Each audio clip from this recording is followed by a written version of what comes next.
ಎಲ್ಲರಿಗೂ ನಮಸ್ಕಾರ. ಇಂದಿನ ಪ್ರಮುಖ ಸುದ್ದಿಗಳನ್ನೊಮ್ಮೆ ನೋಡೋಣ ಅಲ್ವಾ? ನಮ್ಮ ದೇಶ, ಅಂತಾರಾಷ್ಟ್ರೀಯ ಮಟ್ಟ ಹಾಗೆ ನಮ್ಮ ರಾಜ್ಯದಲ್ಲಿ ಏನೆಲ್ಲ ಪ್ರಮುಖ ಬೆಳವಣಿಗೆಗಳಾಗಿವೆ ಅಂತ ಒಂದೊಂದಾಗಿ ಅರ್ಥ ಮಾಡ್ಕೊಳ್ಳೋಣ. ಇವತ್ತಿನ ನಮ್ಮ ಚರ್ಚೆ 3 ಭಾಗಗಳಲ್ಲಿದೆ. ಮೊದಲಿಗೆ ರಾಷ್ಟ್ರೀಯ ಸುದ್ದಿಗಳು, ಆಮೇಲೆ ಅಂತಾರಾಷ್ಟ್ರೀಯ ವಿಷಯಗಳು, ಕೊನೆಯದಾಗಿ ನಮ್ಮ ಕರ್ನಾಟಕದ ಪ್ರಮುಖ ಸುದ್ದಿಗಳ ಕಡೆ ಗಮನ ಹರಿಸೋಣ. ಸರಿ, ಹಾಗಾದ್ರೆ ಶುರು ಮಾಡೋಣ. ನಮ್ಮ ಮೊದಲನೇ ಭಾಗ ರಾಷ್ಟ್ರೀಯ ಸುದ್ದಿಗಳು. ಮೊದಲನೇ ಸುದ್ದಿ ಇಡೀ ದೇಶದಲ್ಲೇ ಒಂದು ದೊಡ್ಡ ಚರ್ಚೆಯನ್ನ ಹುಟ್ಟುಹಾಕಿದೆ. ಕೇಂದ್ರ ಸರ್ಕಾರ ಲಿಂಗತ್ವ ಅಲ್ಪಸಂಖ್ಯಾತರ ಹಕ್ಕುಗಳ ರಕ್ಷಣೆ ತಿದ್ದುಪಡಿ ಮಸೂದೆ 2026 ಲೋಕಸಭೆಯಲ್ಲಿ ಮಂಡಿಸಿದೆ. ಇದು ಆ ಸಮುದಾಯದ ಮೂಲಭೂತ ಹಕ್ಕುಗಳನ್ನೇ ಪ್ರಶ್ನೆ ಮಾಡ್ತಿದೆ ಅನ್ನೋ ಒಂದು ಆತಂಕ ಶುರುವಾಗಿದೆ. ಈ ವಿಷಯದ ಹಿನ್ನೆಲೆ ಏನು ಅಂತ ಅರ್ಥ ಮಾಡ್ಕೊಳ್ಳಕ್ಕೆ ಈ ಟೈಮ್ಲೈನ್ ನೋಡೋಣ. ನೋಡಿ, 2014ರಲ್ಲಿ ಬಂದ ನಾಲ್ಸಾ ತೀರ್ಪು ಒಂದು ಮೈಲಿಗಲ್ಲು. ಅದರ ಆಧಾರದ ಮೇಲೆನೆ 2019ರಲ್ಲಿ ಕಾಯ್ದೆ ಜಾರಿಗೆ ಬಂದಿದ್ದು. ಈಗ 2026ರಲ್ಲಿ ಈ ತಿದ್ದುಪಡಿ ಮಸೂದೆ ಲೋಕಸಭೆಯಲ್ಲಿ ಪಾಸ್ ಆಗಿದ್ದು ರಾಜ್ಯಸಭೆಯ ಮುಂದೆ ಚರ್ಚೆಗೆ ಬಂದಿದೆ. ಹಾಗಾದ್ರೆ ಈ ಹೊಸ ತಿದ್ದುಪಡಿಯಲ್ಲಿರೋ ಪ್ರಮುಖ ಬದಲಾವಣೆ ಏನು? ಈ ಸ್ಲೈಡ್ನಲ್ಲಿ ನಿಂಗೆ ಸ್ಪಷ್ಟವಾಗಿ ಗೊತ್ತಾಗತ್ತೆ. ನೋಡಿ, 2019ರ ಕಾಯ್ದೆ ಪ್ರಕಾರ ವ್ಯಕ್ತಿಗಳಿಗೆ ತಮ್ಮ ಲಿಂಗ ಗುರುತನ್ನು ತಾವೇ ಘೋಷಿಸಿಕೊಳ್ಳುವ ಹಕ್ಕಿತ್ತು. ಅದನ್ನ ಸೆಲ್ಫ್ ಐಡೆಂಟಿಫಿಕೇಶನ್ ಅಂತ ಕರೀತಾರೆ.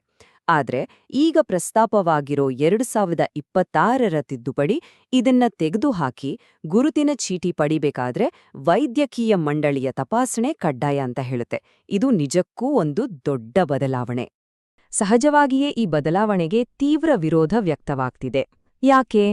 ಹೋರಾಟಗಾರರು ಹೇಳೋ ಪ್ರಕಾರ ಇದು ವ್ಯಕ್ತಿಯ ಸ್ವಾತಂತ್ರ್ಯದ ಮೇಲೆ ನೇರವಾದ ಹಸ್ತಕ್ಷೇಪ. ಅಷ್ಟೇ ಅಲ್ಲ, ಸುಪ್ರೀಂ ಕೋರ್ಟ್ ನಾಲ್ಸಾ ತೀರ್ಪಿನಲ್ಲಿ ಕೊಟ್ಟಿದ್ದ ಸ್ವಯಂ ಲಿಂಗ ಗುರುತಿನ ಹಕ್ಕನ್ನೇ ಈ ತಿದ್ದುಪಡಿ ಕಿತ್ತುಕೊಳ್ಳುತ್ತಿದೆ ಅನ್ನೋದು ಅವರ ಪ್ರಮುಖ ವಾದ. ರಾಷ್ಟ್ರೀಯ ಸುದ್ದಿಗಳ ಪಟ್ಟಿಯಲ್ಲಿ ಮುಂದಿನದು ಒಂದು ಬಹಳ ಮಹತ್ವದ ಯೋಜನೆ. ಇದು ದೇಶದ ಸಾಮಾನ್ಯ ಜನರಿಗೂ ವಿಮಾನಯಾನದ ಕನಸನ್ನ ನನಸು ಮಾಡೋ ಗುರಿ ಹೊಂದಿದೆ. ಹೌದು, ನಾವು ಮಾತಾಡ್ತಿರೋದು ಪರಿಷ್ಕೃತ ಉಡಾನ್ ಯೋಜನೆಯ ಬಗ್ಗೆ. ಇದಕ್ಕೆ ಕೇಂದ್ರದಿಂದ ದೊಡ್ಡ ಮಟ್ಟದ ಬೆಂಬಲ ಸಿಕ್ಕಿದೆ. ಪ್ರಾದೇಶಿಕ ವಿಮಾನ ಸಂಪರ್ಕವನ್ನ ಇನ್ನಷ್ಟು ಬಲಪಡಿಸೋಕೆ ಕೇಂದ್ರ ಸಚಿವ ಸಂಪುಟ ಬರೋಬ್ಬರಿ 28,840 ಕೋಟಿ ರೂಪಾಯಿಗಳ ಪರಿಷ್ಕೃತ ಉಡಾನ್ ಯೋಜನೆಗೆ ಗ್ರೀನ್ ಸಿಗ್ನಲ್ ಕೊಟ್ಟಿದೆ. ಇದು ಮುಂದಿನ 10 ವರ್ಷಗಳ ಕಾಲ ದೇಶದ ಸಣ್ಣ ಸಣ್ಣ ಪಟ್ಟಣಗಳಿಗೂ ವಿಮಾನಯಾನ ಸೌಲಭ್ಯವನ್ನ ತಲುಪಿಸುವ ಗುರಿ ಹೊಂದಿದೆ. ಹಾಗಾದ್ರೆ ಈ ದೊಡ್ಡ ಮೊತ್ತವನ್ನ ಹೇಗೆಲ್ಲ ಖರ್ಚು ಮಾಡಲಾಗುತ್ತೆ? ಈ ಸ್ಲೈಡ್ನಲ್ಲಿ ನೋಡೋಣ. ಸುಮಾರು 12,159 ಕೋಟಿ ರೂಪಾಯಿಗಳನ್ನ ಬಳಕೆಯಲ್ಲಿಲ್ಲದ 100 ಏರ್ಸ್ಟ್ರಿಪ್ಸ್ಗಳನ್ನ ಡೆವಲಪ್ ಮಾಡೋಕೆ ಬಳಸಲಾಗುತ್ತೆ. ಗುಡ್ಡಗಾಡು ಪ್ರದೇಶಗಳಲ್ಲಿ 200 ಹೆಲಿಪ್ಯಾಡ್ಗಳ ನಿರ್ಮಾಣಕ್ಕೆ 3,661 ಕೋಟಿ ಮೀಸಲಿಡಲಾಗಿದೆ. ಇನ್ನು ಬಹಳ ಮುಖ್ಯವಾಗಿ 10,043 ಕೋಟಿ ರೂಪಾಯಿಗಳನ್ನ ವಯಬಿಲಿಟಿ ಗ್ಯಾಪ್ ಫಂಡಿಂಗ್ ಅಂದ್ರೆ ವಿಜಿಎಫ್ಗೆ ಇಟ್ಟಿದ್ದಾರೆ.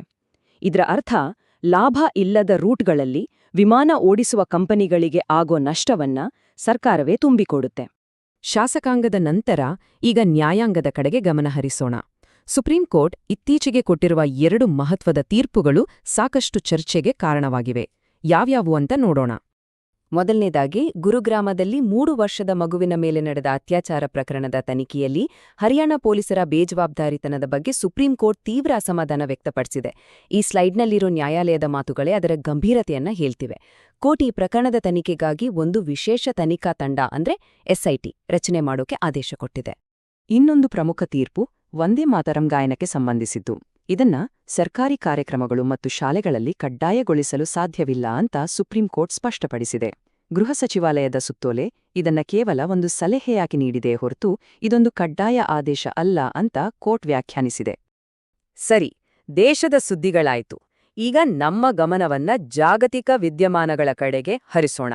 ಮಧ್ಯಪ್ರಾಚ್ಯದಿಂದ ಹಿಡಿದು ಪೂರ್ವ ಯುರೋಪ್ವರೆಗೆ ಇಡೀ ಜಗತ್ತಿನ ರಾಜಕೀಯದಲ್ಲಿ ಕೆಲವು ಮಹತ್ವದ ಬೆಳವಣಿಗೆಗಳು ಆಗ್ತಿವೆ. ಜಾಗತಿಕ ರಾಜಕೀಯದ ಈ ಬದಲಾವಣೆಗಳ ನಡುವೆಯೇ ಇಸ್ರಾಯೇಲ್ ತನ್ನ ಪರಮಾಣು ಸಾಮರ್ಥ್ಯವನ್ನ ಇತ್ತೀಚೆಗೆ ಇನ್ನಷ್ಟು ಹೆಚ್ಚಿಸಿಕೊಂಡಿದೆ ಅನ್ನೋ ವರದಿಗಳು ಬಂದಿವೆ.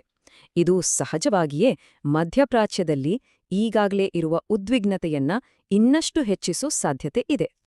ಈ ಸ್ಲೈಡ್ ಸದ್ಯದ ಪರಿಸ್ಥಿತಿಯ ಒಂದು ಸಂಕೀರ್ಣ ಚಿತ್ರಣವನ್ನ ಕೊಡುತ್ತೆ. ನೋಡಿ, ಒಂದು ಕಡೆ ಇಸ್ರೇಲ್ ಹತ್ತಿರ ಸುಮಾರು 80ರಿಂದ 90 ಪರಮಾಣು ಅಸ್ತ್ರಗಳಿವೆ ಅಂತ ಅಂದಾಜಿಸಲಾಗಿದೆ. ಇನ್ನೊಂದ್ ಕಡೆ ಇರಾನ್ ಮತ್ತು ಅಮೆರಿಕ ನಡುವಿನ ಬಿಕ್ಕಟ್ಟು ಮುಂದುವರೆದಿದೆ. ಅದೇ ಸಮಯದಲ್ಲಿ ರಷ್ಯಾ ಉಕ್ರೇನ್ ಸಂಘರ್ಷ ಕೂಡ ತೀವ್ರಗೊಂಡಿದೆ. ಇದರ ಜೊತೆಗೆ ಲೆಬನಾನ್ ಗಡಿಯಲ್ಲಿ ಹಿಜ್ಬುಲ್ಲಾ ಮತ್ತು ಇಸ್ರೇಲ್ ನಡುವಿನ ಸಂಘರ್ಷವೂ ಜಾಸ್ತಿಯಾಗಿದೆ.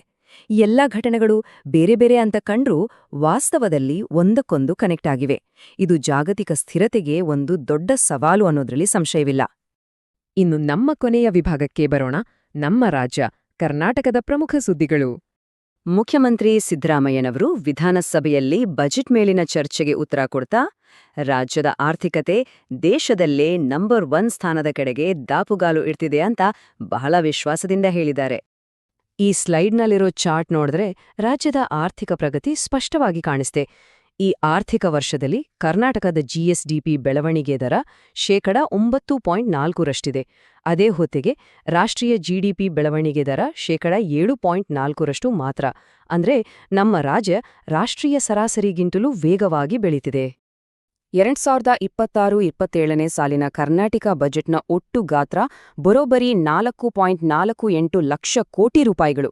ಇದು ಕಳೆದ ವರ್ಷಕ್ಕೆ ಹೋಲಿಸಿದ್ರೆ ಸುಮಾರು 38,455 ಕೋಟಿ ರೂಪಾಯಿಗಳಷ್ಟು ಹೆಚ್ಚು. ರಾಜ್ಯದ ಆರ್ಥಿಕ ಆರೋಗ್ಯದ ಕೆಲವು ಪ್ರಮುಖ ಸೂಚಕಗಳನ್ನ ನೋಡೋಣ. ವಿತ್ತೀಯ ಕೊರತೆ ಮತ್ತು ಒಟ್ಟು ಸಾಲ ಈ ಎರಡೂ ಕೂಡ ಕಾನೂನುಬದ್ಧ ಮಿತಿಯೊಳಗೆ ಇವೆ. ಇದು ರಾಜ್ಯದ ಆರ್ಥಿಕ ಶಿಸ್ತನ್ನ ತೋರಿಸುತ್ತೆ. ಇನ್ನು ಈ ಬಾರಿಯ ಬಜೆಟ್ ಯೂನಿವರ್ಸಲ್ ಬೇಸಿಕ್ ಇನ್ಕಮ್ ಮತ್ತು ಬೇಡಿಕೆಯ ಆರ್ಥಿಕ ತತ್ವದ ಮೇಲೆ ನಿಂತಿದೆ ಅಂತ ಸರ್ಕಾರ ಹೇಳಿದೆ.